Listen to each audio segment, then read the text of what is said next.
Evangelho segundo São Marcos, capítulo 8.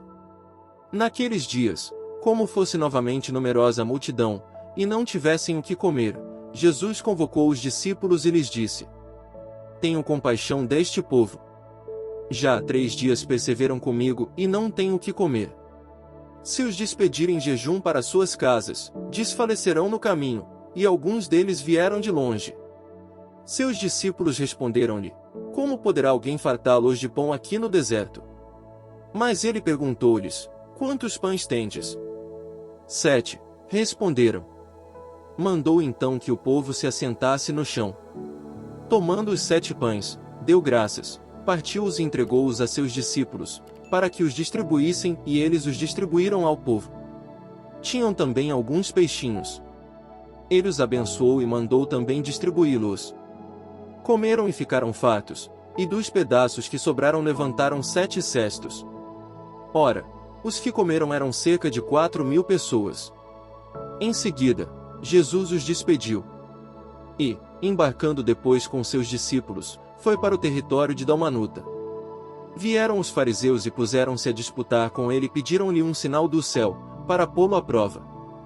Jesus, porém, suspirando no seu coração, disse: Por que pede esta geração um sinal? Em verdade vos digo, jamais lhe será dado um sinal. Deixou-os e seguiu de barca para a outra margem. Aconteceu que eles haviam esquecido de levar pães consigo. Na barca havia um único pão. Jesus advertiu-os: Abri os olhos e acautelai-vos do fermento dos fariseus e do fermento de Herodes. E eles comentavam entre si que era por não terem pão.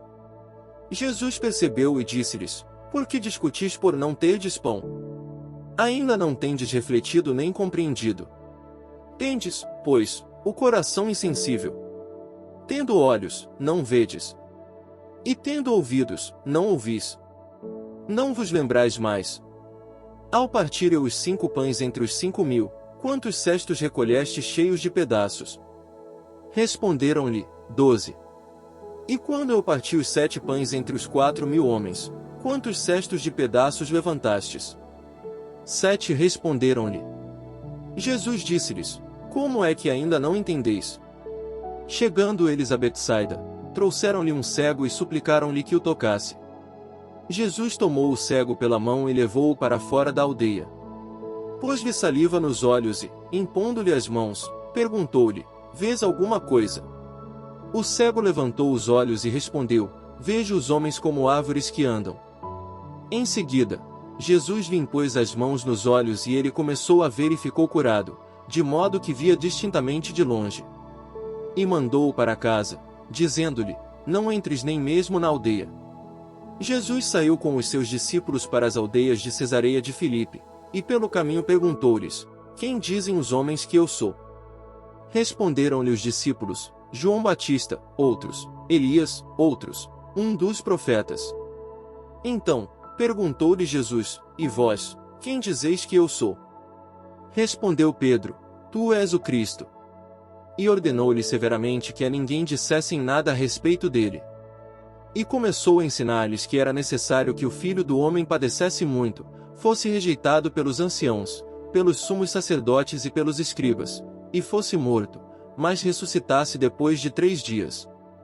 E falava-lhes abertamente dessas coisas. Pedro, tomando-o à parte, começou a repreendê-lo. Mas, voltando-se ele, olhou para os seus discípulos e repreendeu a Pedro: Afasta-te de mim, Satanás, porque teus sentimentos não são os de Deus, mas os dos homens.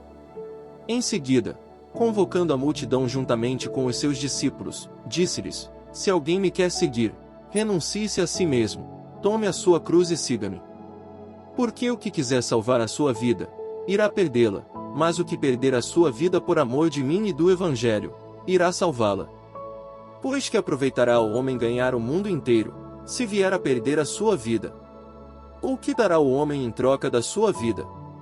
Porque, se nesta geração adúltera e pecadora alguém se envergonhar de mim e das minhas palavras, também o Filho do Homem se envergonhará dele, quando vier na glória de seu Pai com os seus santos anjos.